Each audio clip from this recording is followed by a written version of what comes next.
share screen, bisa kelihatan ya. Oke, ini mengenai permintaan dan penawaran yang tadi sudah disampaikan oleh kelompok, itu mengenai permintaan efektif dan potensial dan absolut. Ya, itu sudah, saya rasa sudah jelas ya. Mengenai potensial saya tidak sampaikan di sini, kebetulan juga karena literaturnya lebih banyak mengenai efektif dan absolut. Kelihatan gitu ya. Karena biasanya kalau potensial ini bisa orangnya nggak mampu, tapi berkeinginan, bisa orangnya mampu berkeinginan belum terlaksana. Bisa saja seperti itu. Jadi akhirnya akan jatuh kepada dia termasuk yang efektif atau yang absolut.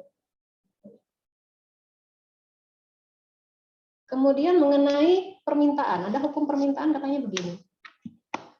Harga barang naik, barang yang diminta turun. Nah, tadi kelompok sudah membahas tentang permintaan. Coba kita dengar. Filemon, kalau hukum permintaan bunyinya seperti ini maksudnya seperti apa?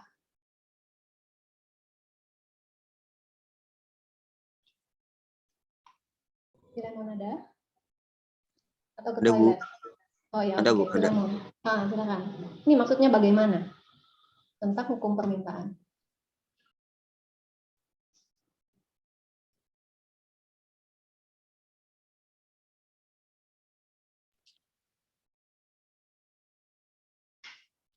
Masih bingung, Bu.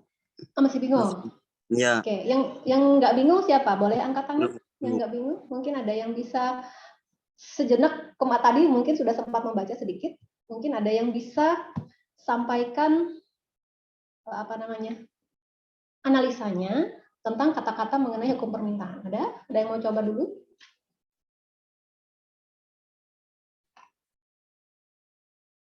Bentar, coba kita lihat absen dulu ya. Nadia ada? Cuti, Bu. Cuti. Oh iya, sorry. Priscilla Ananda Immanuel. Pendapatmu seperti apa, Pris?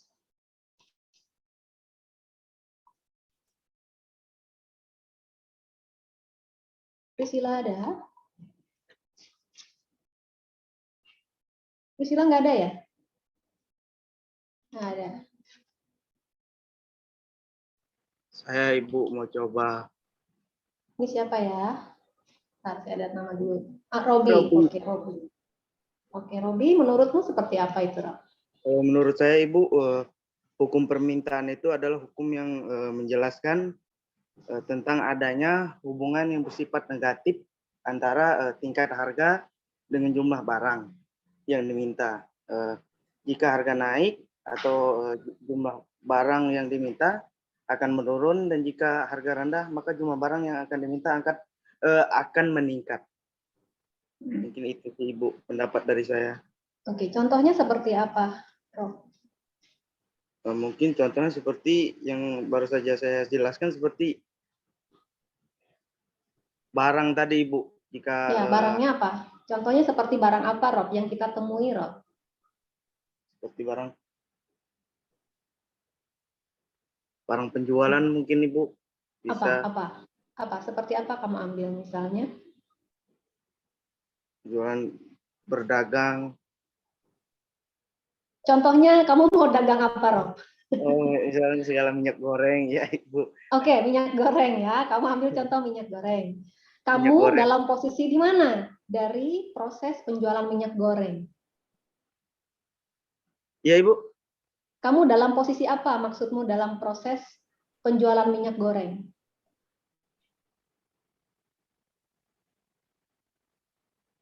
Aduh.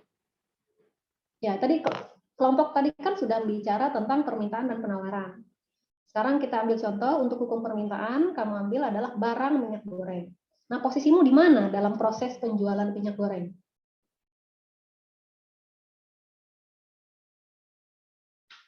Di permintaan atau di penawaran?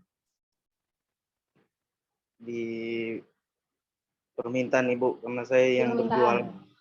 Oke.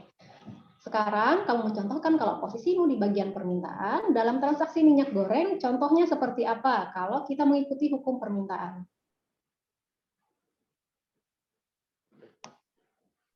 masih kurang paham Ibu.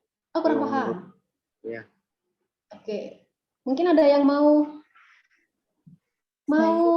coba menggali Saya Bu bagaimana konsepnya? Gita Ibu. Silakan. Ya, oke Gita. Silakan Gita.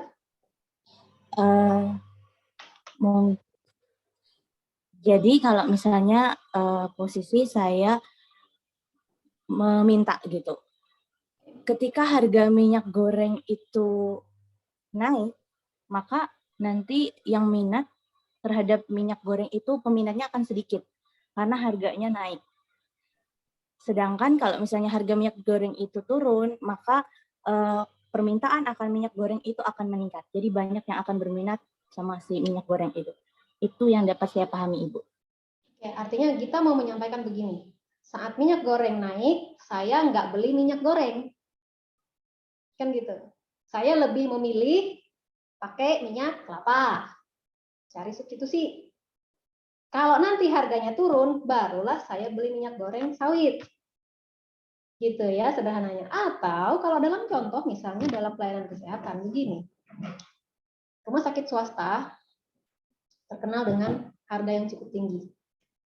Maka ada beberapa cara yang bisa digunakan, strategi yang bisa dipakai oleh rumah sakit swasta. Misalnya contoh swapnisan gitu ya, mungkin kerjasama dengan asuransi. Nah, kalau packaging dari pelayanan ini tidak menggunakan sistem kerjasama, mungkin harganya tinggi.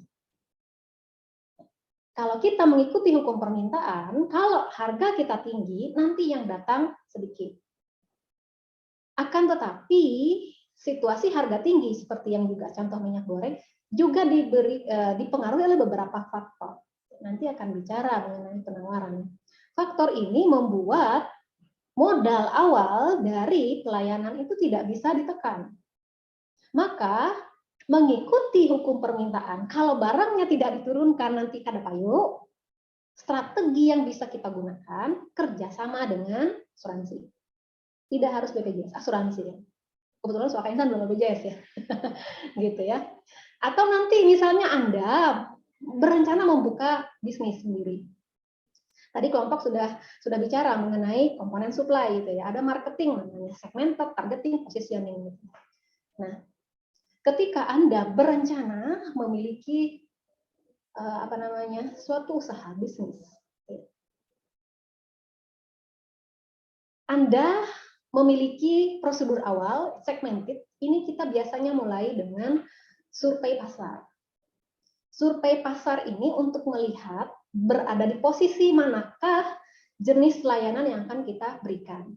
Apakah itu layanan kesehatan, layanan kecantikan, layanan jasa, kemudian mungkin pelayanan keuangan misalnya. Nah, dari segmented pasar ini kita bisa melihat respon pasar terhadap produk kita ini seperti apa. Survei pasar seperti itu. Setelah produk yang kita miliki ini, surveinya sudah dilaksanakan, kita lihat. Dari survei itu, siapa yang paling banyak meminati produk yang kita punya. Nah, dari sanalah kita tetapkan. Branding dari produk yang kita siapkan ini, apakah kita berada di posisi sebagai penyama langkah, kita berada di posisi sebagai petarung. Nah, ketika Anda memiliki pemikiran seperti itu, maka suka tidak suka Anda akan berurusan dengan modal. Modal yang pertama kali Anda pikirkan itu berkaitan dengan money, material. Ini yang paling banyak biasanya. Nah, 3 jenis ini itu memerlukan biaya. Modal awal.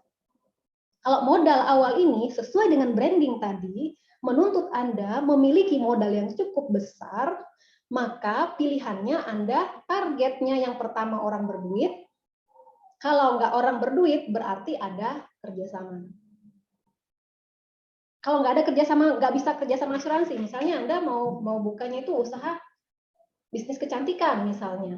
Tidak ada kaitannya misalnya dengan asuransi. Kalau bisnis kecantikan biasanya nggak di-cover sama asuransi. Terus kita mesti seperti apa? Berarti target marketnya mesti diperhatikan. Segmen pasarnya jelas sudah berbeda dengan ketika pelayanan kesehatan. Ya. Maka ketika Anda bicara tentang suatu brand, misalnya sudah memilih ini adalah kecantikan, maka perhatikanlah orang di sekitar Anda yang memiliki branding yang sama. Ketika Anda positioning, posisi Anda di mana? Dengan modal sebesar itu, dengan minat pasar yang sebesar itu, posisi Anda sebagai apa? Sebagai penantang atau sebagai pengikut? Nah ini, maka tadi kalau Anda menetapkan harga awalnya sudah terlalu tinggi, tidak memiliki kerjasama di samping kiri dan samping kanan, segmented Anda salah, maka permintaan barang Anda akan turun. Jadi sudah bikin bisnis, mesti Anda tahu bahwa segmennya jelas, target Anda juga pasti, Anda menempatkan branding Anda, posisinya sebagai apa. Ya. Oke, itu tentang permintaan. Kemudian tentang penawaran.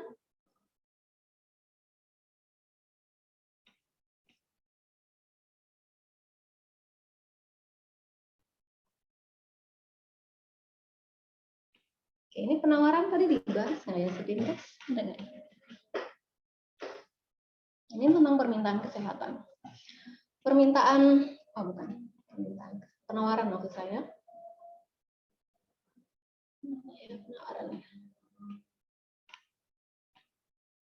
Oh, permintaan semua ini. Penawaran mana ya? Mana slide penawaran? Penawaran ini saja ya saya.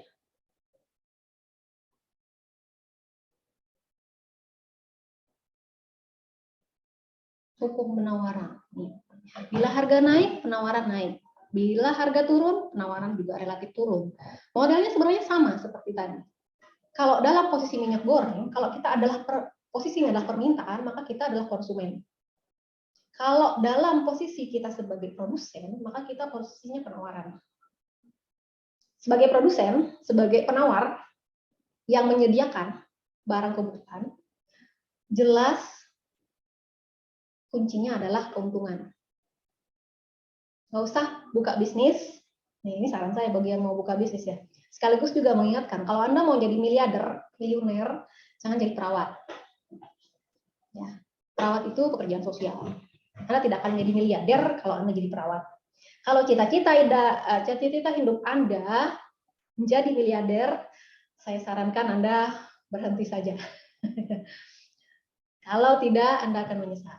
Kecuali jika Anda berkeinginan menjadi miliarder plus dengan cara memiliki bisnis. Kalau Anda jadi miliarder, jadilah pebisnis. Gitu ya.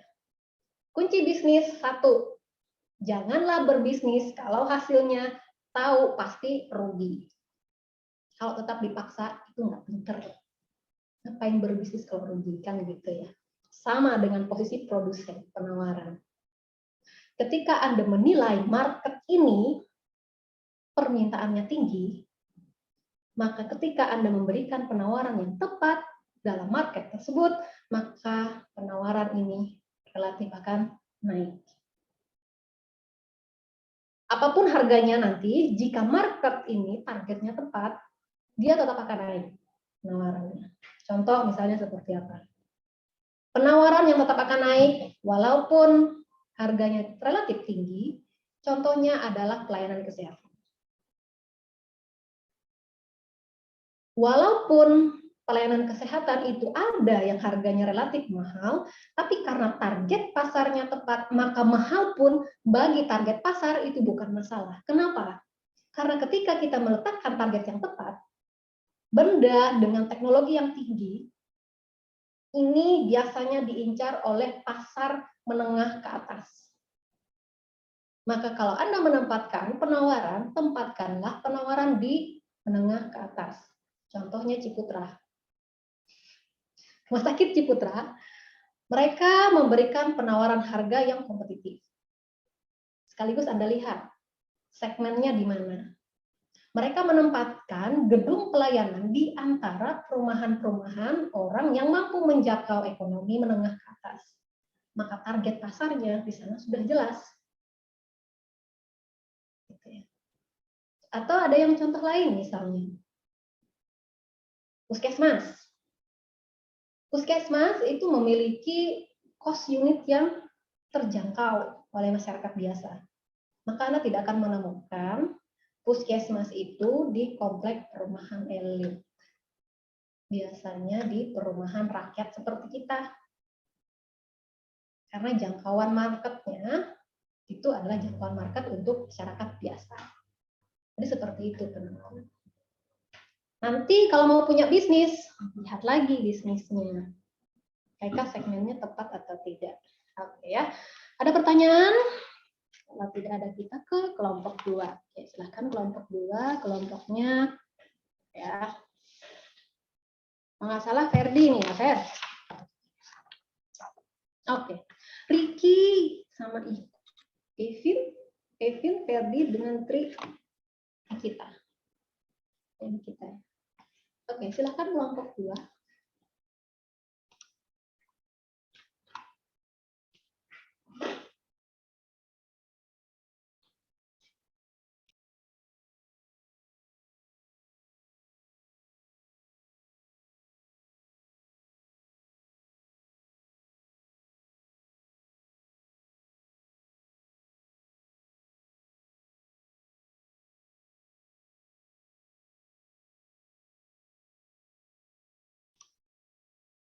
Askala belum unmute ya, belum dengar suaranya.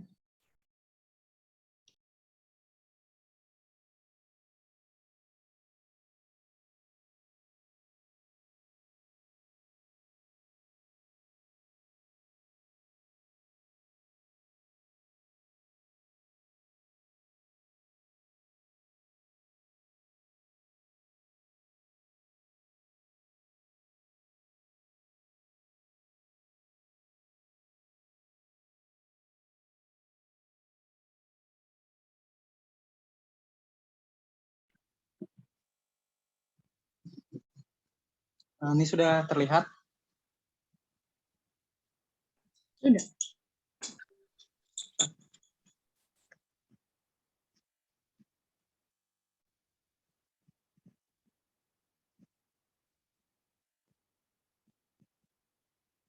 Baik, di sini kami dari kelompok 2 akan mempresentasikan hasil kerja kami. Judulnya pada demand pada pelayanan kesehatan.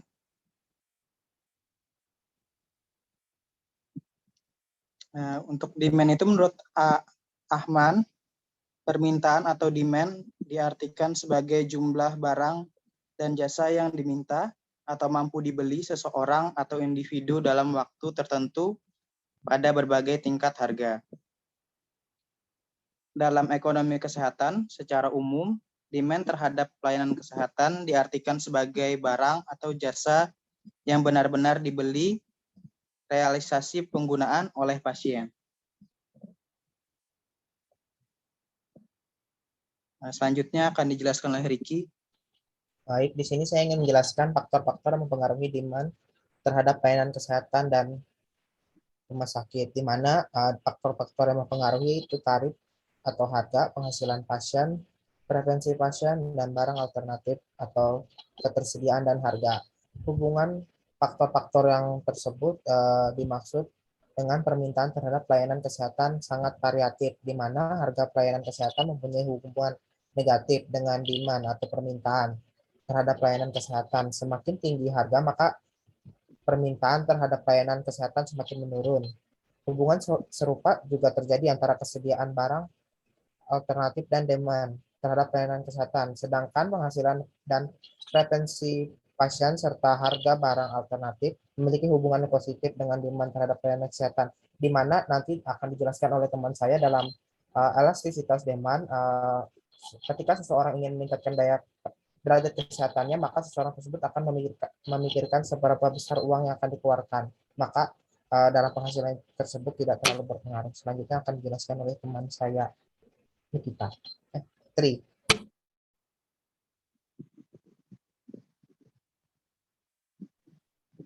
Baik, terima kasih. Di sini saya akan menjelaskan apa perbedaan demand pelayanan kesehatan dengan produk secara umum. Next.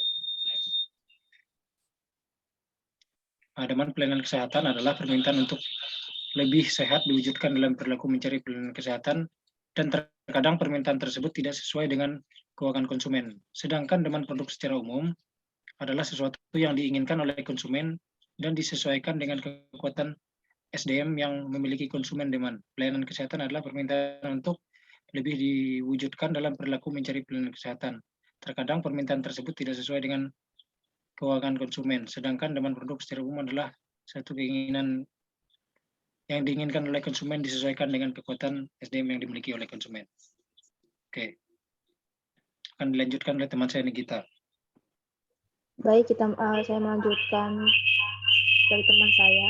Demand terhadap pelayanan kesehatan berbeda dengan demand bilang ekonomi disebabkan oleh satu, pada dasarnya orang tidak menyukai pelayanan kesehatan berbeda dengan pakaian, rumah, mobil yang diharapkan konsumen dalam pelayanan kesehatan adalah cepat sehat. Yang kedua, konsumer pelayanan kesehatan berada dalam posisi lemah dan sangat ditentukan oleh pemberian cash. Yang terakhir, demand yang terjadi bukan keputusan konsumer, walaupun memutuskan di mana mau berobat dari tidak bisa memutuskan jenis perawatan atau pengobatan untuknya. Selanjutnya dengan teman saya Epin. Baik, jadi di sini ada elastisitas demand pelayanan kesehatan dan konsekuensinya. Namun sebelumnya, elastis demand ini adalah istilah dalam dunia ekonomi yang menggambarkan perubahan jumlah permintaan barang terhadap perubahan harga dari barang tersebut. Jadi demand atau permintaan ini adalah hasrat terhadap produk yang dapat memenuhi keinginan yang telah didukung dengan kemampuan dan kemampuan untuk membayar. Dalam dunia kesehatan sendiri, pelayanan kesehatan, elastisitas ini dia menunjukkan hubungan antara kuantitas yang diminta oleh konsumen dengan harga, serta berbagai hal yang berhubungan dengan faktor ekonomi. Yang sebelumnya ada dijelaskan Ibu dan juga teman saya Ricky, dalam demand pelayanan kesehatan itu sendiri, pada dasarnya jika seseorang itu ingin meningkatkan derajat kesehatannya atau ingin melakukan pemeriksaan kesehatan yang lebih detail, maka seseorang tersebut tidak akan memikirkan bagaimana dia harus mengeluarkan uang atau tidak. Nah, dan juga setelah itu, karena elastisitas ini bersifat inelastik, maka konsekuensi yang harus dilakukan adalah meningkatkan mutu pelayanan. Karena seperti yang sudah dijelaskan, faktor yang lebih dominan adalah insiden terjadinya penyakit dan provider. Next. Nah, jadi di sini ada dalam demand pelayanan kesehatan, ada emergency. Jadi di sini dalam pelayanan kesehatan permintaan itu tergantung pada sifat urgensinya. Yang pertama, emergency ada penyakit jantung mendadak, apendik, dan lain-lain.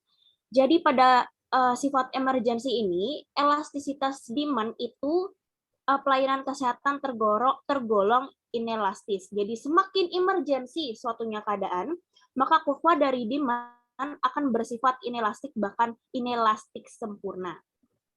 Setelah itu yang kedua, bisa kita lihat di sini ada non-emergency.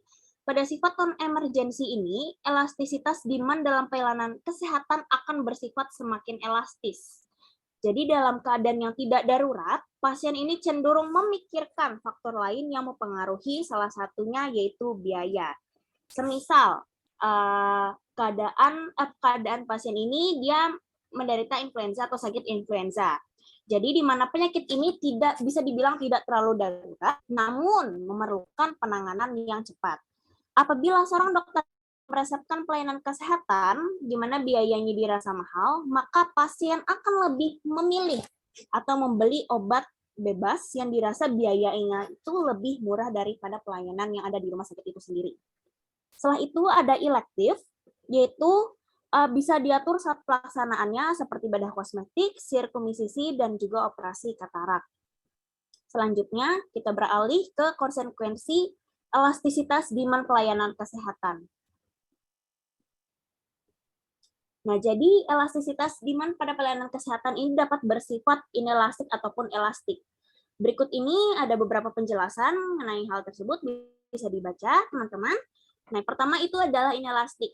Jadi di sini koefisien elastisitas itu berada di antara 0 sampai 1 apabila presentasi ini perubahan harga adalah lebih besar daripada presentasi perubahan jumlah permintaan. Setelah itu, permintaan ini bersifat inelastik, dapat terjadi pada saat harga pelayanan kesehatan itu meningkat dengan cepat, sedangkan faktor lain di luar harga dalam kondisi tetap. Namun, pada kondisi tertentu, permintaan masyarakat terhadap pelayanan kesehatan dapat menurun. Setelah itu, yang kedua ada elastis, yaitu koefisien elastisitas itu dapat bernilai lebih dari 1 apabila terjadi perubahan harga, diikuti juga dengan perubahan jumlah permintaan, yang dimana presentasi perubahan permintaan itu lebih besar daripada perubahan harga. Sehingga kondisi ini dapat terjadi pada pengguna pelayanan kesehatan jika pendapatan masyarakat itu sudah mencukupi.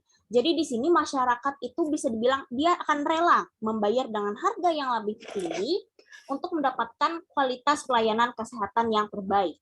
Namun, jika pendapatan masyarakat telah meningkat, maka dana yang disisihkan untuk menggunakan pelayanan kesehatan juga meningkat. Sekian dari kami, mohon maaf jika ada yang kurang atau salah. Terima kasih. Ferdi tadi ya yang jadi moderator, Fer? Apa saya salah ingat? Iya, Ibu. Oke, silakan, Fer. Ya, baik, presentasi kami sudah selesai. Silakan kepada teman-teman apabila ingin ada yang bertanya.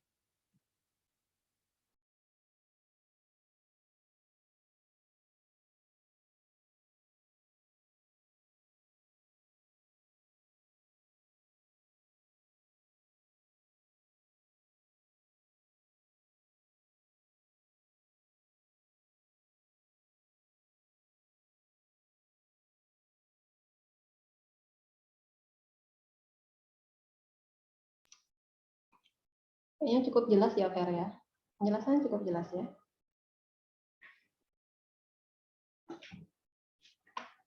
Kalau cukup jelas, silakan diakhiri, Fer. Baik, apabila sudah jelas semua, saya persilahkan kepada kelompok 3. Atau Ibu dulu ingin menjelaskan mungkin, Ibu? Nggak apa-apa, langsung Ya. kelompok 3 nggak apa-apa. Baik, dipersilahkan kepada kelompok 3.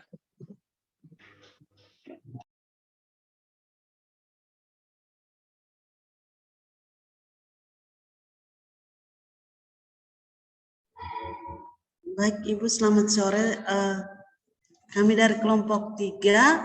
Ayo, siapa namanya? Krisna, silakan.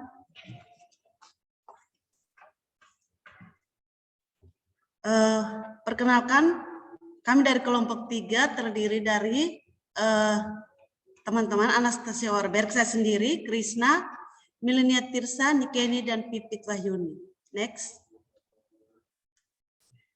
Di sini kami menjelaskan tentang pengertian suplai secara umum, di mana suplai atau penawaran sejumlah barang yang dijual atau ditawarkan pada suatu harga dan waktu tertentu. Hukum penawaran menyatakan bahwa semakin tinggi harga suatu barang, maka semakin banyak jumlah barang yang akan ditawarkan oleh penjual. Sebaliknya, semakin rendah harga satu barang, maka semakin sedikit jumlah barang tersebut ditawarkan. Next. Pelayanan kesehatan adalah upaya pekerjaan atau kegiatan kesehatan yang ditujukan untuk mencapai derajat kesehatan perorangan atau masyarakat yang optimal atau setinggi-tingginya. Next. Suplai dalam pelayanan kesehatan adalah sejumlah barang atau jasa yang ditawarkan oleh pelayanan kesehatan dalam upaya mencapai derajat kesehatan perorangan atau masyarakat yang optimal. Suplai dalam pelayanan kesehatan adalah penyediaan pelayanan kesehatan yang disampaikan kepada oleh individu oleh yang pertama kombinasi tenaga pelayanan kesehatan seperti dokter, perawat, teknis, dan para asistennya. Yang kedua, fasilitas seperti rumah sakit, klinik rawat jalan, dan laboratorium klinis. Next. Faktor-faktor yang mempengaruhi suplai pelayanan kesehatan, yang pertama, money, material, method, mesin, market, teknologi, time, dan information. Faktor-faktor tersebut dikenal dengan 6M, 2T, dan 11.1i. Next. Faktor dominan dalam suplai pelayanan kesehatan, dalam pemberian layanan kesehatan kepada konsumen, tidak semua faktor produksi dalam 6T, 2T, dan 1I memberi pengaruh. Namun, hanya 2 faktor yang mempunyai pengaruh secara dominan, yaitu man dan mesin. Next. Hubungan antara pelayanan keperawatan pada tiap pasien dengan tipe perawatan adalah sebagai berikut, yaitu QNPC, yaitu RNS, LPNS, ADS, dan UN. Keterangannya berada QNPC, Quality of Nursing Patient Care, atau kualitas pelayanan keperawatan pasien. RNS, Registered Nurse atau perawat yang terdaftar. LPNS, Licensed Practical Nurse atau perawat yang telah terlisensi. ADS, Nurse Aides atau pembantu perawat. UN, the type of nursing unit atau tipe perawatan. Next. Kurva suplai dalam pelayanan kesehatan bersifat relatif inelastis. Next. Slide berikutnya akan disampaikan oleh teman saya, Meli. Silakan, Meli. Baik. Apakah suara saya terdengar? Jelas. Ya. Baik, selanjutnya itu ada cara menghitung suplai maksimal pada pelayanan kesehatan, di mana itu dalam bidang kesehatan, cara menghitung suplai maksimum dapat diterapkan dalam 3 jenis pelayanan. Yang pertama itu ada rawat inap, yang kedua itu rawat jalan, yang ketiga itu penunjang medis. Next. Di mana ini yaitu contoh rawat inap, di mana yang pertama itu identifikasi sumber daya, yang dimana itu sumber daya yang diurutkan dalam pelayanan rawat inap puskesmas, contohnya antara lain itu men-nya ada 2 dokter, 2 dokter umum, dan 4 perawat. Materialnya itu ada obat, infus, selimut, spray, dan oksigen. Mesinnya itu ada tempat tidur, di mana itu kami ambil contoh itu ada 20 tempat tidur. Lalu marketnya itu seluruh masyarakat di wilayah kerja puskesmas tersebut, dan time atau waktunya itu 24 jam per hari dalam 1 bulan. Information-nya itu poster berisi informasi jam besok. Yang kedua itu ada identifikasi waktu yang tersedia dalam 1 tahun, yaitu 24 jam dikali 1 tahun ada 365 hari, yaitu jadi 24 jam dikali 365 sama dengan 8.760 jam. Yang ketiga itu ada identifikasi waktu dalam 1 kali pelayanan, di mana itu rata-rata perawatan seorang pasien dirawat inap itu ada 6 hari, itu rata-rata 6 hari itu rata-rata menurut Departemen Kesehatan Republik Indonesia tahun 2005. Next. Di mana menghitung suplai maksimalnya, yaitu suplai maksimum menurut jumlah hari rawat, yaitu suplai maksimum sama dengan jumlah hari yang tersedia dikali jumlah tempat tidur, per AF plus. Jadi itu ini suplai maksimum jumlah hari yang tersedia dikali jumlah tempat tidur itu jadi 365 hari dikali 20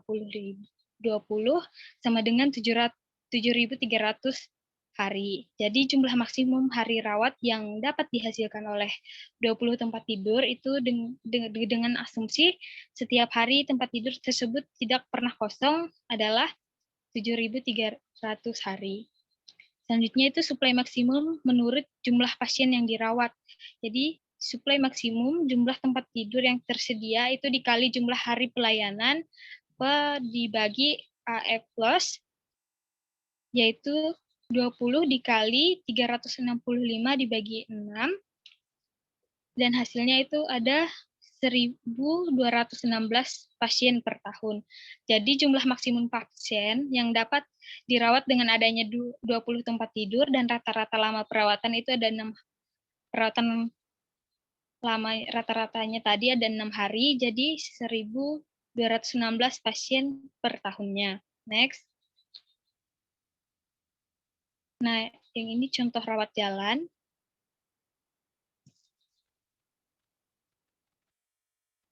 Di mana ini contohnya itu di Puskesmas Melati Lama pelayanan poligigi, di mana teman-teman bisa baca sendiri contoh dari itunya. Jadi saya akan membacakan langsung ke identifikasi sumber dayanya. Itu sumber daya yang dibutuhkan dalam pelayanan poligigi Puskesmas Melati antara lain itu ada 2 dokter gigi umum dan 1 staf administrasi. Materialnya itu obat-obatan, bahan penambal gigi, kapas dan lainnya. Dan mesinnya itu ada 2 set dental chair, dan marketnya itu seluruh masyarakat di wilayah kerja di puskesmas, dan teknologinya itu orthodental tool. Time-nya itu ada 4 jam per hari selama 24 hari kerja dalam 1 bulannya. Information-nya itu ada poster berisi informasi identitas dokter gigi, waktu pelayanan, dan jam buka poli. Next. Yang selanjutnya itu identifikasi sumber daya yang paling dominan dan pemberian pelayanan, di mana sumber daya yang paling dominan dalam pemberian pelayanan untuk pasien adalah unit dentist, chair, dan jumlah dokter gigi yang tersedia, sedangkan sumber daya lain diasumsikan telah tersedia, dan dentist chair merupakan alat utama dalam pelayanan di gigi, sedangkan dokter gigi memiliki peran dominan untuk melakukan pemeriksaan keadaan pasien. Selanjutnya itu ada identifikasi waktu yang tersedia dalam 1 periode, di mana jam buka klinik per harinya itu ada 4 jam dikali 24 hari, sama dengan itu 96 jam. Selanjutnya itu identifikasi waktu untuk 1 kali pelayanan, di mana 1 kali pelayanan itu membutuhkan waktu 40 menit. Selanjutnya itu ada menghitung supply maksimum, di mana supply maksimum itu lama waktu yang tersedia per lama waktu pelayanan per pasien dikali jumlah alat dan nakes, di mana itu ada 120 jam dikali 60 menit per 40 menit dikali 2,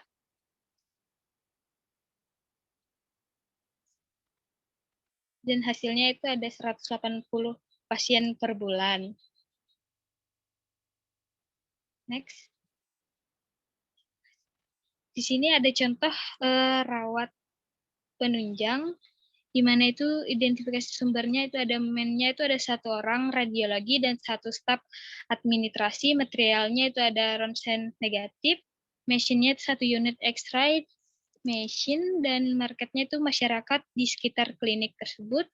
Waktunya itu ada 8 jam per hari selama 20 hari kerja dalam 1 bulan. Information-nya itu poster berisi informasi penggunaan baju khusus, ronsen, waktu pelayanan, dan jam buka poli. Identifikasi sumber daya yang dominannya itu sumber daya yang paling dominan pemberian pelayanan untuk pasien adalah unit X-ray, mesin, dan radiologi yang tersedia. Sedangkan sumber daya lain yang diasumsi telah tersedia, X-ray machine merupakan alat utama dalam pelayanan radiologi, sedangkan radiologi juga memiliki peran dominan sebagai tenaga ahli yang mengoperasikan alat. Next. Selanjutnya itu ada identifikasi contoh tersedia dalam 1 periode. Jadi jam buka poli per hari itu ada 8 jam kali 20 hari. Sebagai hari aktif dalam 1 bulannya itu ada 160 jam. Maka waktu yang tersedia dalam 1 periode adalah 160 jam. Selanjutnya ada identifikasi waktu 1 kali pelayanan, di mana 1 kali pelayanan itu membutuhkan 30 menit. Menghitung supply maksimum, di mana supply maksimum itu rumusnya lama waktu yang tersedia per lama waktu pelayanan per pasien dikali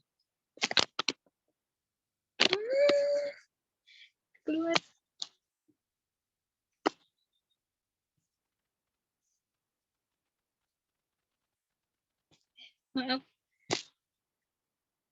Maaf Ibu, tadi saya terkeluar dari layar.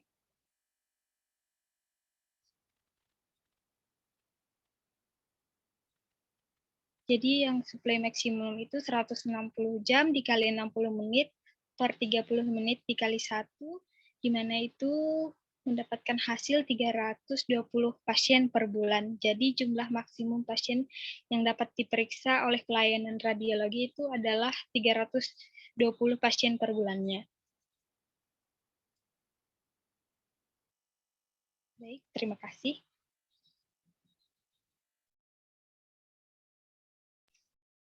Oke. Moderatornya tadi Ferdi ya, Fer? Kamu masih dipakai, Iya, Ibu. Fer? Ya, silakan, Fer. Ya baik, terima kasih pada kelompok 3 sudah mempresentasikan hasil kerjanya. Bagi teman-teman yang ingin bertanya pada kelompok 3, dipersilahkan.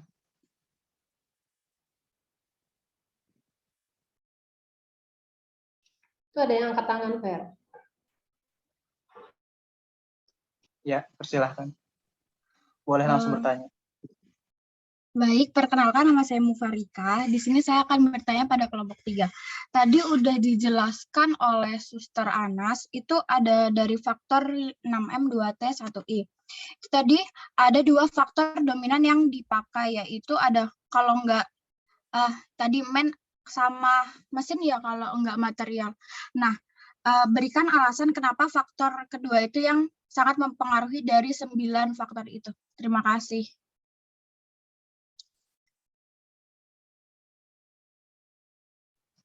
Terima kasih Kakak Mufa atas pertanyaannya. Yang lain, apakah ada yang ingin bertanya lagi?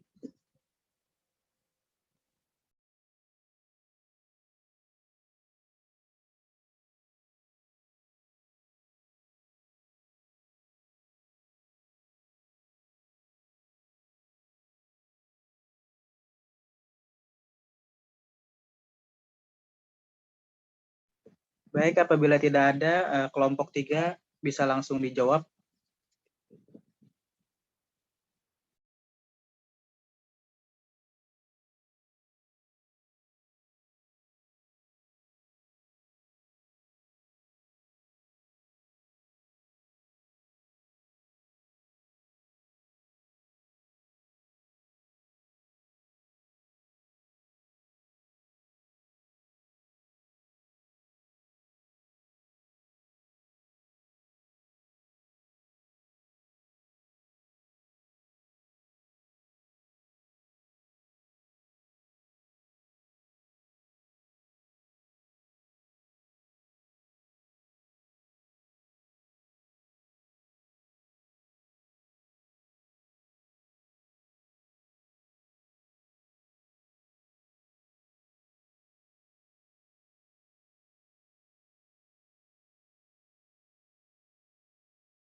Kelompok 3 sudah ada orang yang mau menjawab?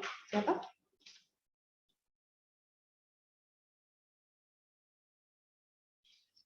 Suster? Silakan, Suster. Kayaknya ada pertanyaan lagi, Fer. Gita kayaknya angkat tangan, Fer. Dipersilahkan buat kita untuk bertanya. Baik, terima kasih atas kesempatannya. Saya izin bertanya kepada kelompok. Bisa diberikan contoh berdasarkan hukum penawaran yang telah disebutkan oleh presentator tadi. Kalau misalnya harga naik, penawarannya akan turun. Sedangkan kalau misalnya harga turun, kemudian barang yang ditawarkan itu akan turun juga. Nah, itu kalau di dalam layanan kesehatan bisa diberikan contohnya. Terima kasih.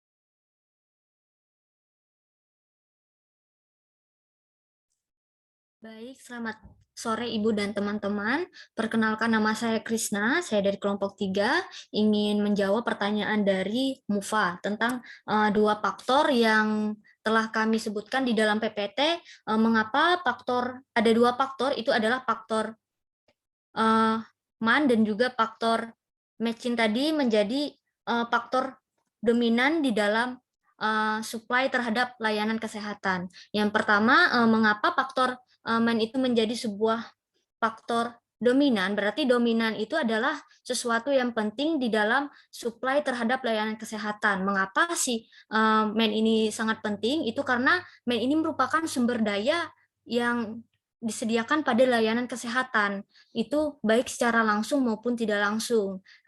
Sumber daya ini adalah merupakan sumber daya manusia. Contohnya itu seperti dokter, seperti bidan, perawat, dan farmasi. Nah, sumber daya ini merupakan hal yang sangat penting diutamakan terhadap pada layanan kesehatan, karena layanan kesehatan ini akan terjalankan bila ada sumber daya manusianya. Yang kedua, faktor dominan itu adalah si matching ini tadi. Yang pertama, karena ada sumber daya manusianya, berarti sumber daya manusia ini bisa menjalankan sesuatu jika ada sarananya, yaitu adalah peralatan yang dapat digunakan di dalam penyediaan layanan kesehatan. Contohnya itu seperti peralatan laboratorium, peralatan medis. Nah, hal-hal itu merupakan alat-alat yang dapat digunakan di dalam supply terhadap layanan kesehatan. Namun, dari 9 supply itu tadi bukan berarti unsur-unsur yang seperti money, metode, dan juga teknologi seperti waktu dan juga informasinya itu tidak penting. Semuanya itu adalah hal yang penting. Namun, dari sumber yang kami temukan bahwa ada hanya 2 faktor itu merupakan menjadi faktor dominan di dalam supply terhadap layanan kesehatan. Jadi MUFA itu yang bisa saya jelaskan mengapa 2 faktor ini merupakan menjadi faktor dominan di dalam supply terhadap layanan kesehatan. Untuk teman-teman bisa juga menambahkan dari jawaban saya. Terima kasih.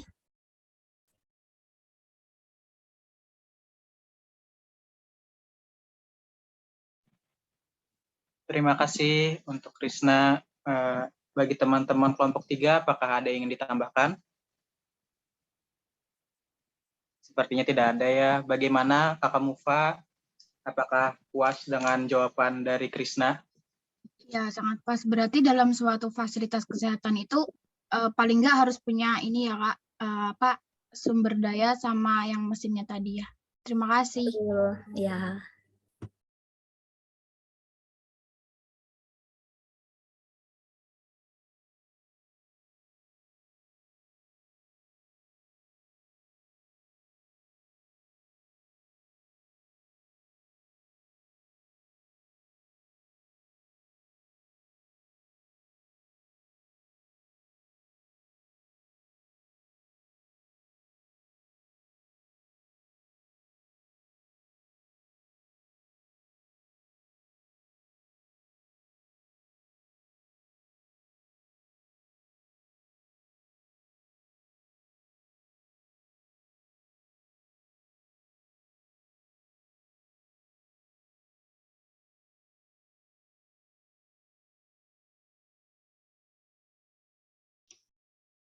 Masih ada 1 pertanyaan lagi untuk kelompok 3.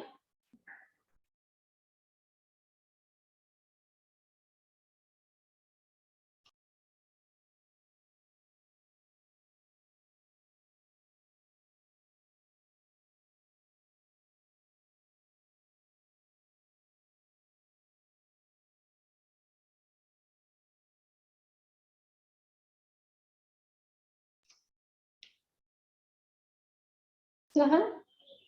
Gimana? Mikeni ada ya?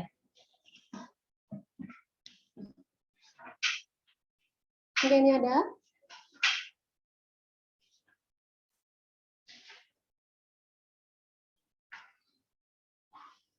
Mikeni silahkan. Bisa dijelaskan pertanyaan kita. Baik, di sini saya akan menjelaskan. Oke, Pipit ya. Pertanyaan dari kita. Di sini kan tadi itu yang dijelaskan Ibu itu adalah permintaan, dan di sini penawaran itu kebalikan dari permintaan. Jadi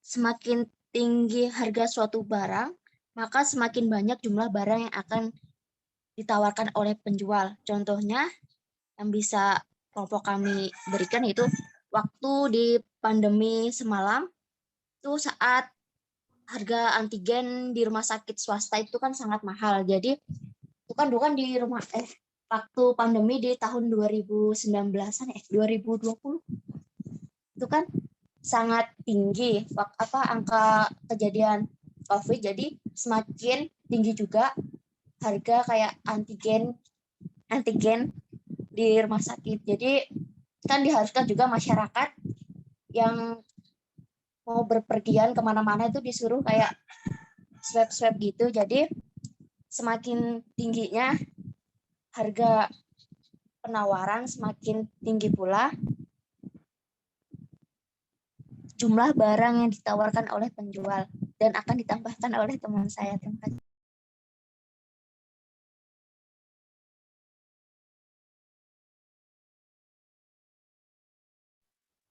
Bagaimana Kak, kelompok 3? Ada yang ingin menambahkan?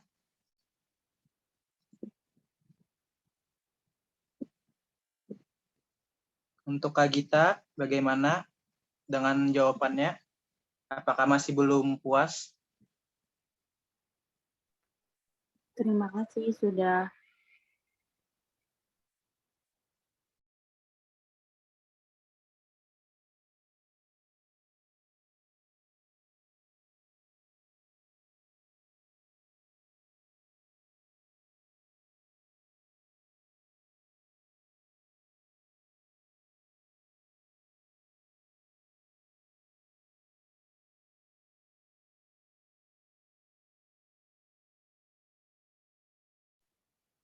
Udah puas kayaknya kayak.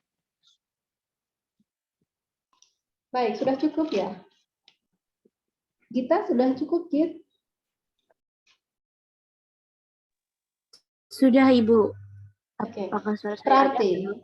kalau menurut Gita ini sudah cukup, bisa kamu simpulkan nggak maksud dari hukum penawaran yang disampaikan kelompok?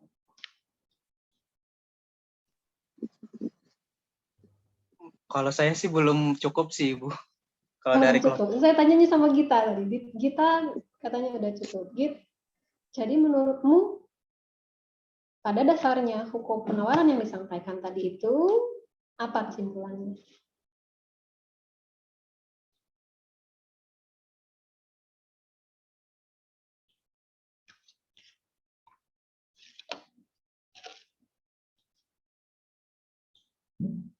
Git, kita ada ya? Terkeluar Zoom, Ibu. Keluar dari Zoom dia.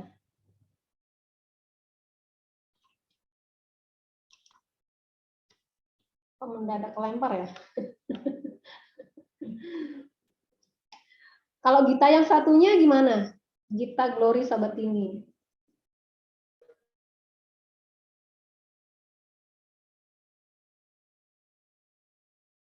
Gita Glory ada?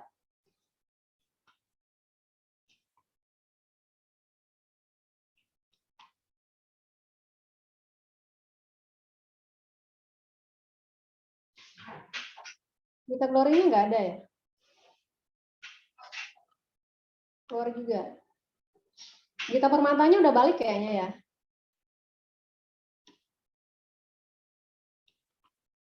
Git? Gita Ya, Ibu. Permata? Oke, tadi keluar ya? Putus Ibu. Iya, mohon maaf. Ya, jadi artinya dari penjelasan temanmu tadi, kesimpulannya hukum penawaran menurut penjelasan mereka itu apa, Git? Ibu mohon maaf.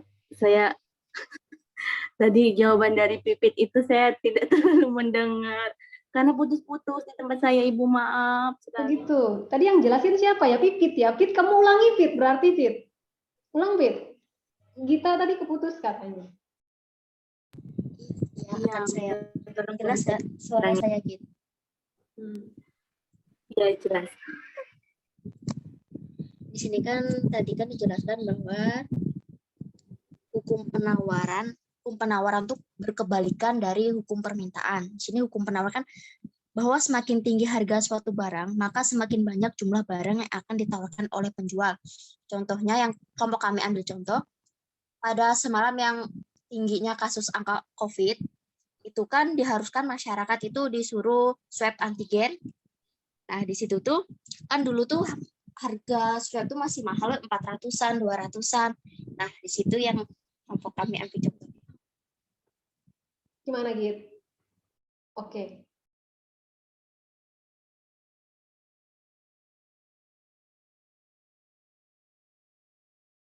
Git, suaranya nggak kedengaran, Git. Keluar lagi ya dia ya? Iya, Bu. Kedengaran, iya. Oke. Silakan, Git. Jadi gimana artinya, Git? Oh, tadi Pipit mengatakan dia mengambil contoh waktu COVID karena diharuskan tes swab, terus harganya tinggi. Nah, berarti maksudnya karena keperluan itu ada, maka penawaran yang ditawarkan layanan itu meningkat. Itukah maksudnya? Gitukah maksudnya, Pit? Soalnya, mohon maaf sebelumnya, sekarang kan untuk tes swab itu mengalami penurunan harga. Nah, karena penurunan harga otomatis kayaknya banyak aja orang bakalan mau swab karena harganya sudah turun. Sebagai contoh, mohon maaf karena saya juga tesnya di Rumah Sakit Suaka Insan, berhubung anak asrama itu selalu diwajibkan untuk tes swab setiap habis pulang. Dulu itu awal-awal ratusan, sekarang turun menjadi puluhan untuk tes swab di situ. Jadi itu yang saya harus konfirmasi kembali dengan jawaban Pipit. Apakah maksudnya seperti itu? Pit, apakah seperti itu, Pit? Pipit mana ya? Pit udah keluar juga nggak nih? Nah. Ya, Ibu. Oke, tadi masih saya ada keluar, dia. Ibu. Oke, gimana, Pit? Menurut pemahamannya kita agak berseberangan artinya ya? Itu kan pendapat kelompok kami itu kan waktu pandemi COVID yang tinggi yang awal-awalan dulu, Ibu, yang bukan yang sekarang. Kan karena yang sekarang kan kita sudah beradaptasi dan harga yang sekarang tuh yang anti swab itu kan sekarang sudah menurun, sedangkan yang dulu yang masih awal-awalan anti swab tuh kayak antigen habis itu kan tinggi masih harga-harganya. Kalau yang sekarang karena kita sudah beradaptasi, jadi itu sudah menurun gitu, Bu. Itu yang itu kelompok kami gitu, Bu. Jadi begitu harganya turun, penawarannya juga turun gitu ya maksudnya.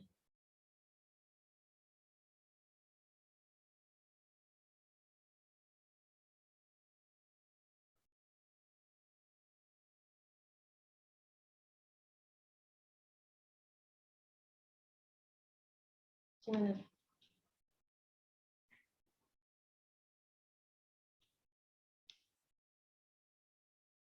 Iya, Ibu.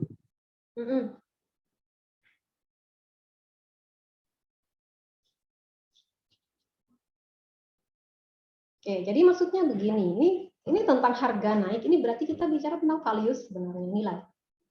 Nilai dari apa yang kita tawarkan.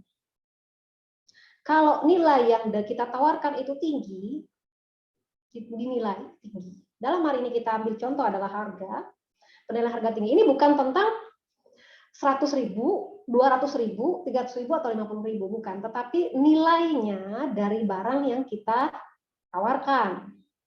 Bagaimana menentukan bahwa nilai harga, nilai barang ini nih tinggi nilainya? Contoh, kalau Anda mau menjual barang harganya 5.000, modalnya 1.000. Ini tinggi apa enggak harganya? Tinggi enggak, Pit, harganya, Pit? Dengan modal 1.000 dan dijual 5.000 kan, Ibu? Iya. Harganya tinggi, Ibu. Gimana?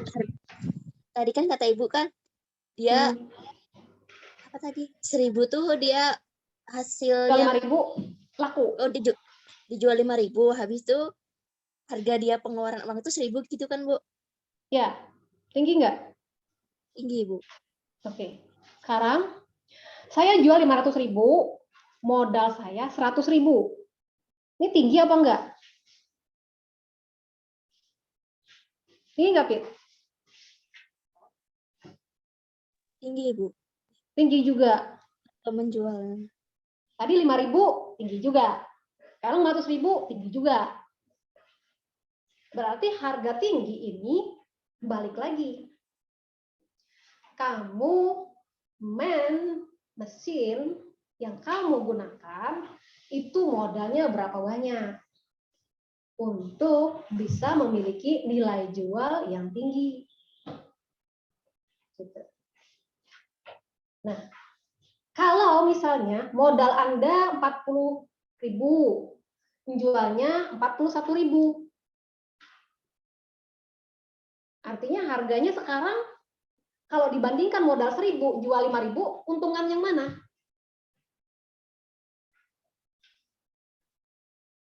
Yang mana? Sama Bel, yang mana Bel? Lebih untung jual yang modal 1.000, Modal 1.000, harga 5.000. jual 5.000. Iya, daripada modal 40.000, jualnya 41. Baru laku. Soalnya kalau jualnya misalnya 100.000, nggak ada yang mau beli. Jual 50.000 juga nggak ada yang mau beli. Gitu ya. Nah, artinya nilainya di sana jadi kelihatan gitu ya, berbeda gitu. Nah, seperti tadi. Nilai dari produk Anda ini tinggi apa enggak diterima atau dibeli oleh konsumen. Kenapa kemarin misalnya pada saat pandemi harganya misalnya sampai 200 gitu ya, 1.000. Ya wajar saja ya. Coba kita lihat saat itu lockdown di mana-mana. Otomatis logistik juga mahal. Kemudian perusahaan banyak yang tutup sehingga suppliernya juga sedikit terbatas. Jadi kalau mau bikin swab antigen, modalnya itu paling enggak misalnya 150.000. Kenapa? Karena ya itu tadi. Biasanya paling cepat memproduksi kayak begituan kan Cina ya. Maaf, yang Cina di sini nggak ada, mudah-mudahan nggak ada ya. Cina biasanya yang paling tinggi ya. Lah mereka jadi lockdown, kita nggak bisa nyebrang ke sana. Ya supplier kita kan berkurang gitu. Jadi modal awalnya juga besar. Nah, sekarang kondisinya sudah berbeda. Apakah sekarang harganya turun? Belum tentu. Sekarang suppliernya sudah banyak. Modal kita kalau kemarin misalnya 150 sehingga jualnya harus 200, sekarang ini modalnya ya mungkin cuma 10.000. Kenapa? Suppliernya di sebelah rumah, tetanggaan. Sehingga ya harganya juga bisa lebih turun, bahkan bisa sampai 30.000. Walaupun hasilnya ya antara iya dan enggak ya. Hati-hati aja sih ya. Karena reagen itu apa ya? Level deteksinya tuh beda-beda. Kalau 30.000 ya mungkin kemampuan mendeteksinya cuma 20% mungkin, ya nggak tahu juga kan. Tapi artinya seperti itu tadi. Nah, apakah artinya harganya turun? Ya enggak dong. Modalnya segitu. Makanya penawarannya tetap tinggi gitu ya. Yang jualan semakin banyak. Kenapa? Orang perlu antigen. Dari pertama kemarin sampai sekarang orang tetap perlu antigen, dan si pebisnis ulung ini bisa menangkap peluang.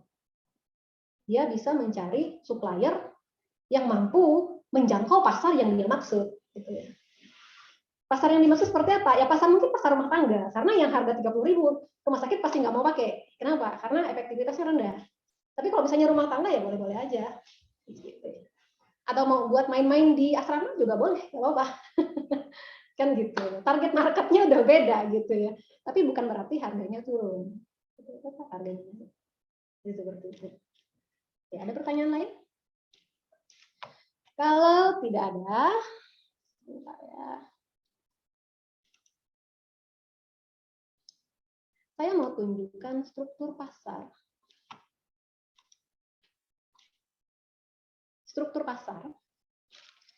Ini saya berharap di antara 38 orang ini suatu saat ada yang berniat untuk membangun lapangan kerja.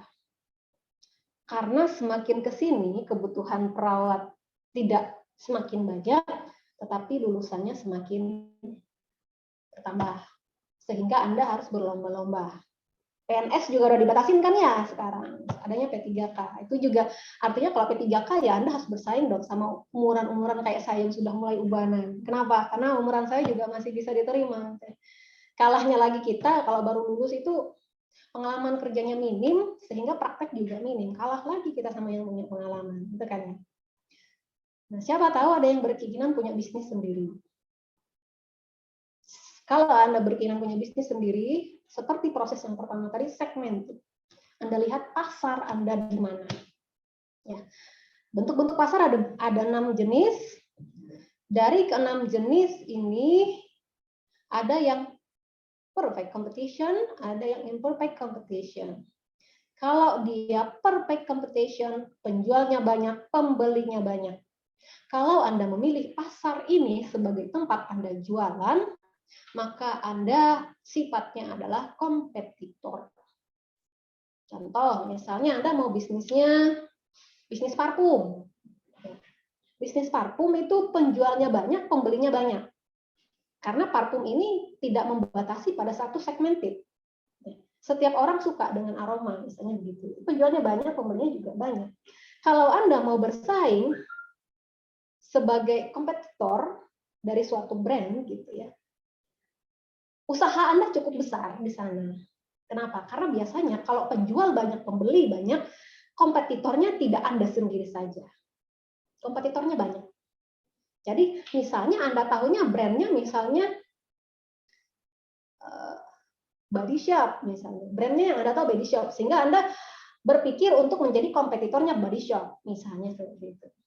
Nah, yang Anda tidak perhatikan, Anda berpikir kompetitor itu Body Shop saja. Anda tidak tahu bahwa di sana ada model lain yang juga kompetitornya Body Shop. Sehingga ketika Anda memilih di segmen pasar ini, hati-hati. Sebelum Anda berkompetisi, kemungkinan Anda sudah jatuh.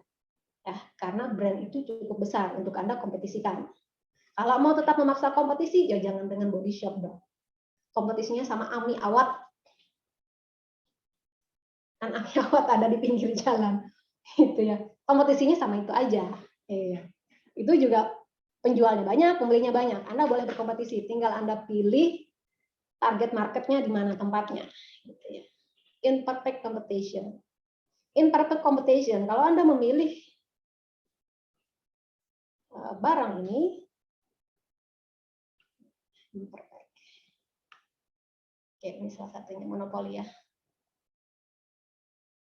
Ini juga sulit buat Anda ya. Karena biasanya kalau pasar monopoli, Anda misalnya berpikir mau jualan gas misalnya ya, jualan gas boleh lah ya, ambil PJN, perusahaan gas negara. Modalnya seberapa besar untuk membangun itu? Terus kalau misalnya Anda masuk ke segmen pasar ini, gimana cara masuknya ke sana? Sedangkan semua pasar itu dimonopoli oleh pemerintah karena kekuatannya besar. Jadi segmen pasar ini, kecuali Anda menjadi pebisnis internasional baru bisa. Nggak usah pilih yang monopoli, artinya nggak usah bercita-cita punya pembangkit listrik sendiri, terlalu kencang. Yang mana sih yang mungkin bisa gitu ya?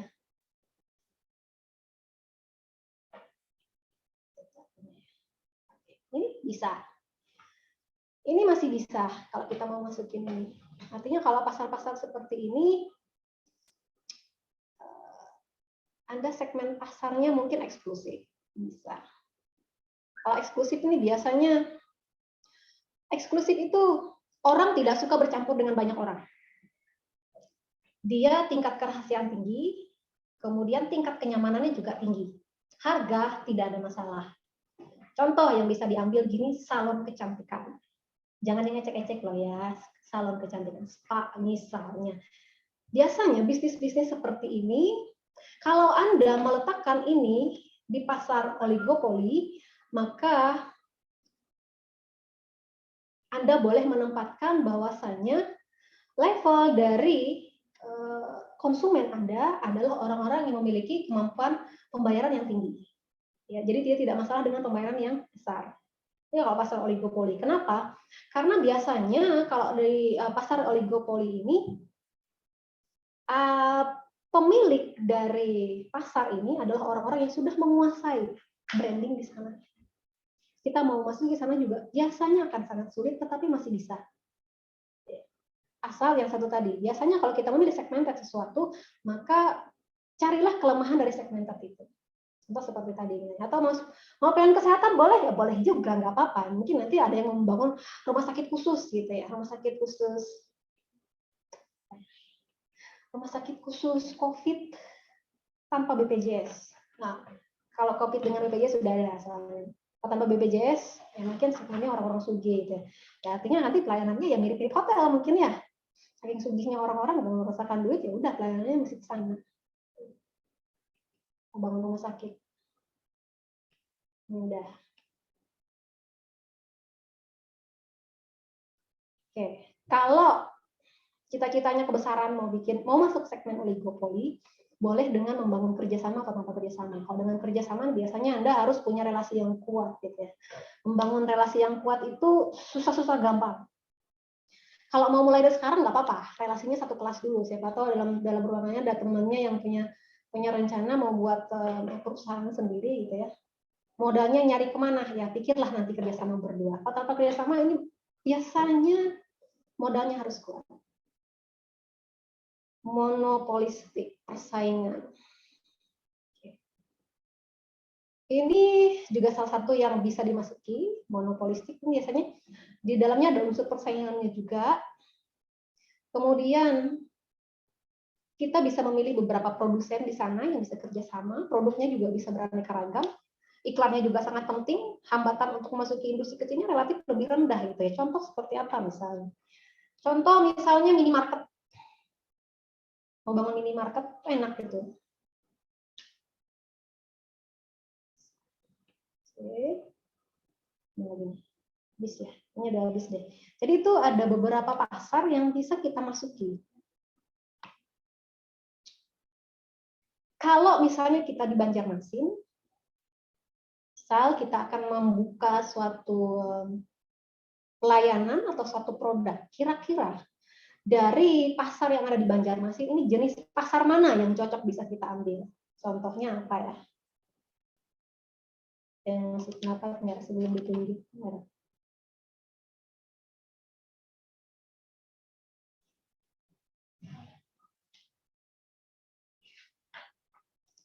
Yang nggak bersuara dari tadi ya. Cynthia Cindy mana? Iya, Bu. Iya, Sin. Kalau di Banjarmasin itu contohnya pasar mana yang bisa kita masuki, Sin? Dari jenis-jenis pasar ini yang mana, Sin? Bu, mohon maaf Bu, sebelumnya kamera saya nggak bisa dibuka karena kalau dibuka suaranya putus-putus mulai tadi, Bu. Oh gitu, oke. Oke. apa-apa. Untuk contoh pasar yang ada Banjarmasin jenis oligopoli ini nih, Bu. Apa itu? Mau apa di oligopoli? Beberapa penjual atau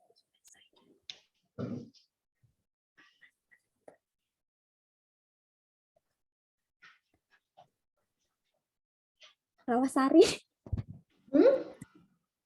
Kenapa? Pasar Rawasari. Pasar Rawasari. Kamu mau ngapain di Pasar Rawasari, Sin? Saling antara perusahaan. Perusahaan yang satu dengan perusahaan yang lain. Mau ngapain?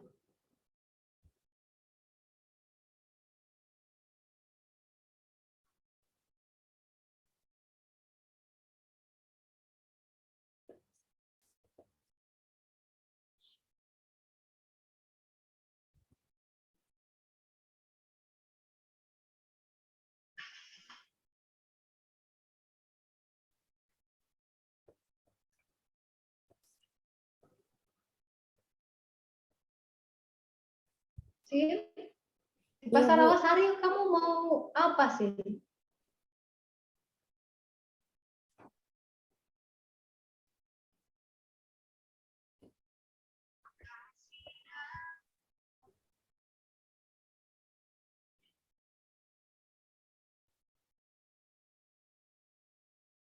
Ada yang mau temanin Cindy nggak?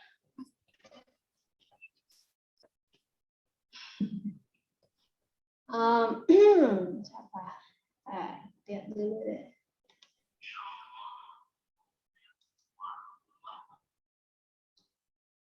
Andreas Angga. Andreas bisa bantu Cindy nggak? Andreas nggak ada? Andreas nggak ada? Ada yang mau bantu Cindy nggak? Kalau misalnya contohnya di Rawasari. Kalau saya boleh Ibu. Ini siapa ya? Tapi Lihat kalau namanya. Ferdi Ibu. Oh, Verdi.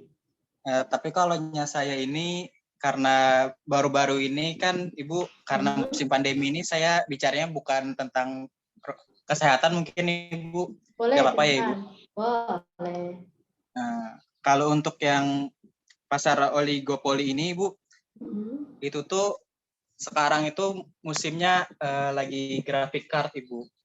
Kayak untuk laptop, untuk PC seperti itu, untuk kayak cryptocurrency gitu, untuk mining.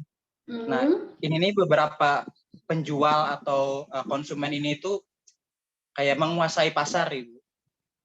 Untuk kayak pembelinya itu langsung membeli dari perusahaannya itu, mengambil langsung banyak, dan mereka itu menguasai untuk harga pasarnya, dan konsumennya itu berhak kayak ingin beli seberapa mahal untuk membeli untuk PGA itu Ibu. Seperti itu mungkin contoh. Oke. Jadi Ferdi ambil contohnya itu di Banjarmasin jualnya PC sama kripto ya. Yang saya dengar sih itu dua itu tadi ya. Ya, kurang lebih seperti itu Ibu. Iya, kalau marketnya kita PC, Fer, kamu mau masuk di pasar oligopoli. Jadi segmen pasar mana yang mau dirambah sama Ferdi? Untuk saya itu marketplace Ibu. Karena market ini yang menguasai banget Ibu. Marketplace ini targetnya dari golongan masyarakat Banjarmasin itu targetnya golongan yang mana, Pak? Untuk golongan itu ya? Menengah ke atas kayak gitu. Menengah ke atas.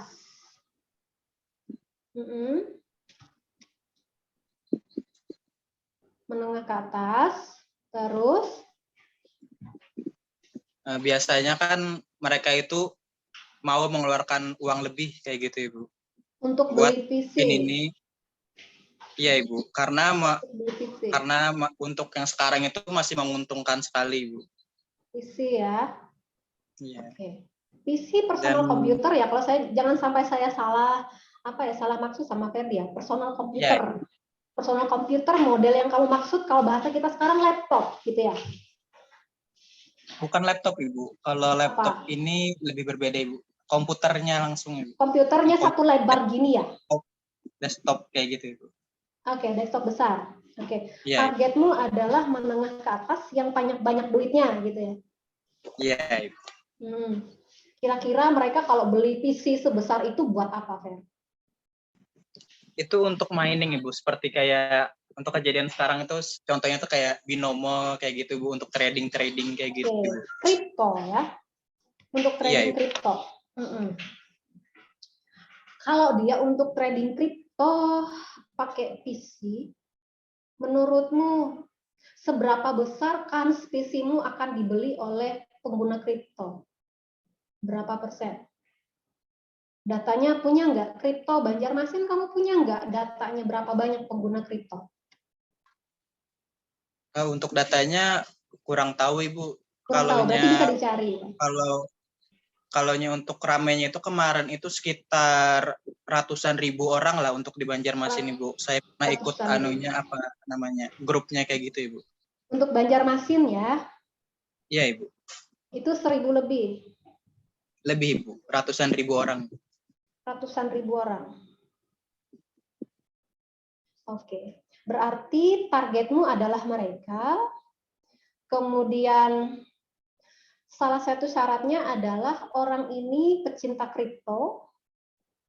Kemudian dia harus menengah ke atas. Kamu jualannya di marketplace. Gitu ya. Rencana bisnis planningnya begitu ya, Fer? Iya, Ibu. Oke. Kamu merangkul pengguna kripto, itu caranya gimana nanti, Fer?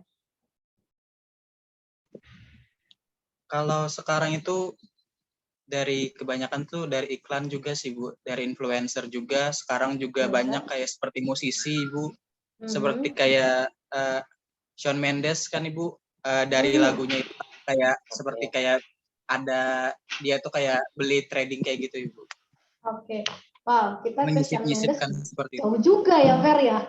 Shawn Mendes mau nggak ke Banjarmasin, Fer? Influencer Banjarmasin ada nggak?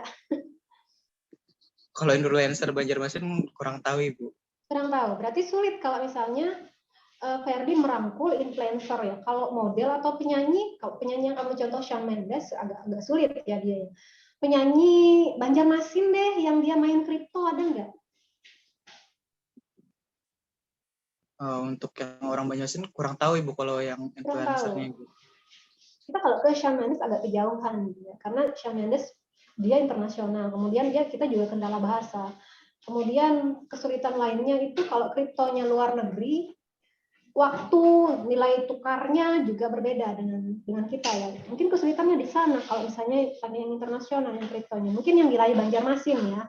Kalau wilayah Banjarmasin kriptonya saya memang belum tahu ya ada apa enggak. Mungkin diluasin dikit barangkali ya. Wilayahnya Indonesia.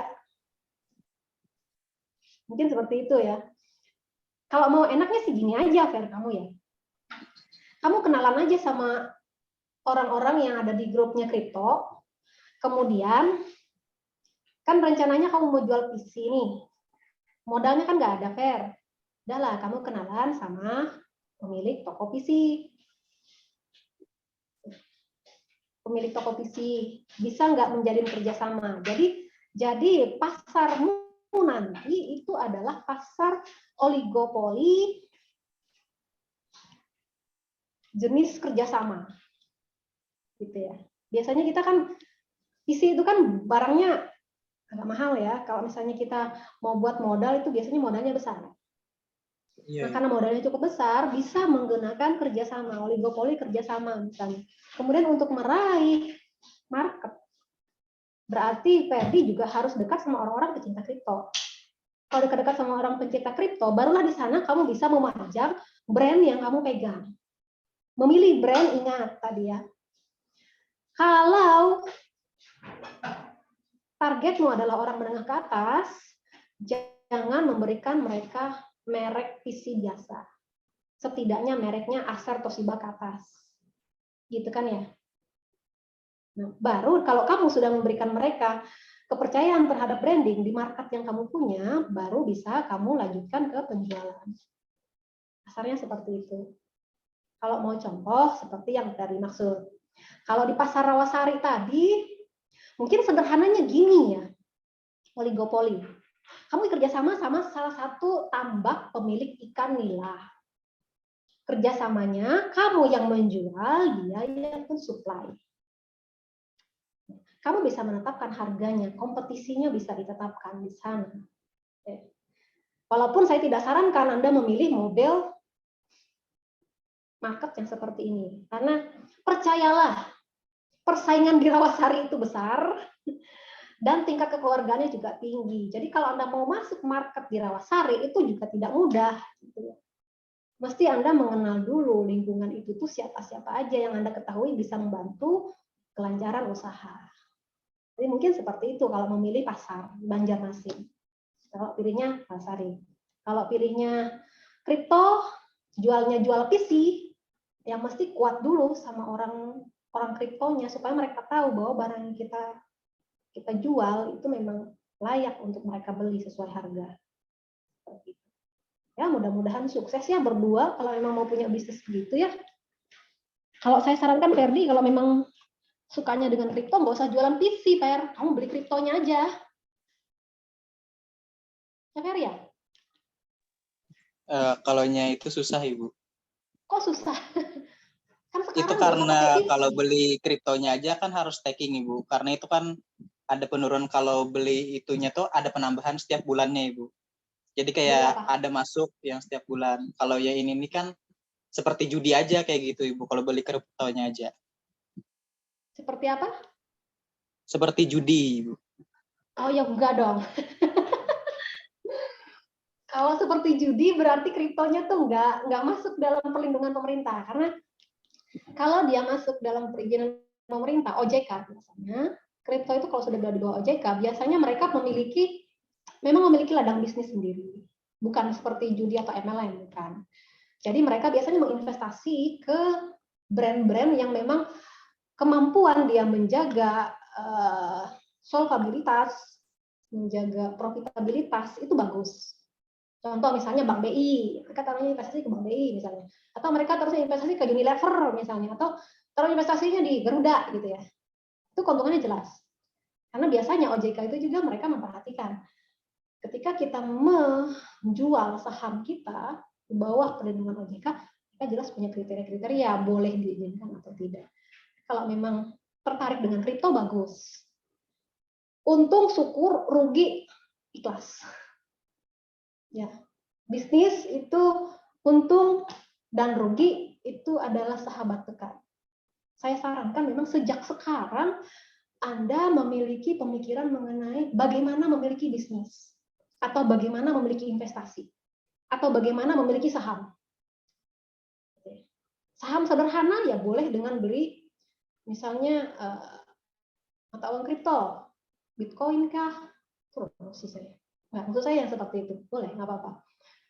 Atau misalnya Anda masuk di pasar saham melalui Bursa Efek Indonesia, misalnya membelilah di saham. Biasanya kalau Bursa Efek Indonesia harus ada vendornya, cari vendornya misalnya di mana, gitu. BRI kah, BRI kah, bank kah, atau misalnya Bank Mandiri, BCA, boleh silahkan datanglah ke sana. Mereka akan menjelaskan sahamnya itu seberapa besar.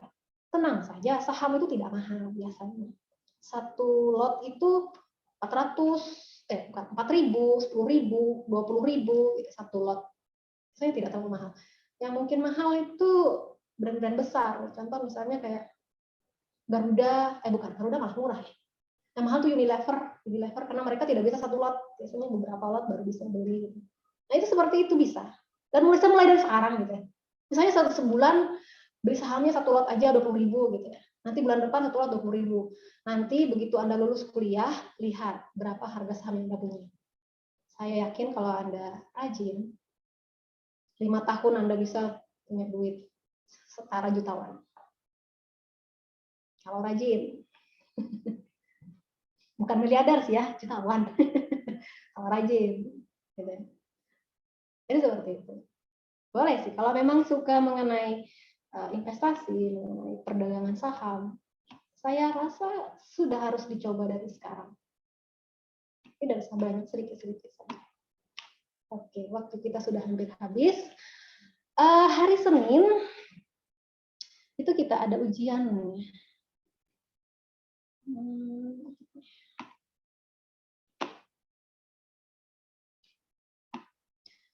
Kalau Anda perhatikan di slide yang saya bagikan, bukan, PowerPoint yang saya bagikan di grup, itu mengenai supply, di bagian terakhir itu ada kasus. Kalau saya tidak salah tidak, 3 kasus ya, 3 kasus. Soalnya akan seputaran itu, jadi Anda menghitung supply maksimalnya. Ya. Soalnya tidak jauh-jauh seperti yang saya sampaikan di sana, mungkin paling mungkin hanya akan berubah angka atau beberapa susunan kata-kata. Tapi saya harap Anda cukup menguasai di bagian sana nanti.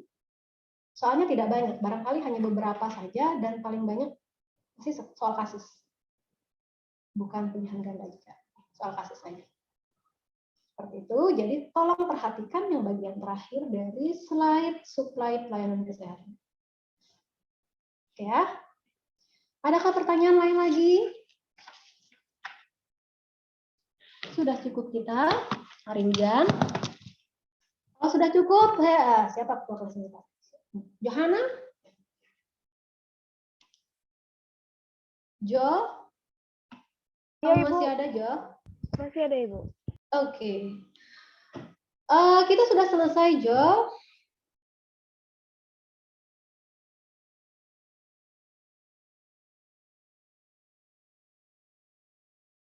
Ibu, untuk absensinya bagaimana, Bu? Iya, karena absensinya sudah di absen terlebih dahulu ya, kalau nggak salah kemarin ya. Iya, Ibu, sudah Ibu. Disuruh langsung sama Ibu. Di absensi dulu. Jadi saya hanya akan melihat dari laporan yang sudah Anda sampaikan tadi dan jawaban dari setiap pertanyaan dalam kelompok. Itu saja. Selebihnya nanti sudah di-handle sama bagian akademik, gitu ya.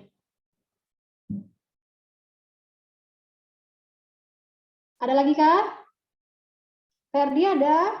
Ada yang mau disampaikan dulu sebelum kita selesai? Cukup ya? Cukup? Oke, kalau sudah tidak ada lagi, silahkan kembali ke tempat semula. Selamat bermalam minggu.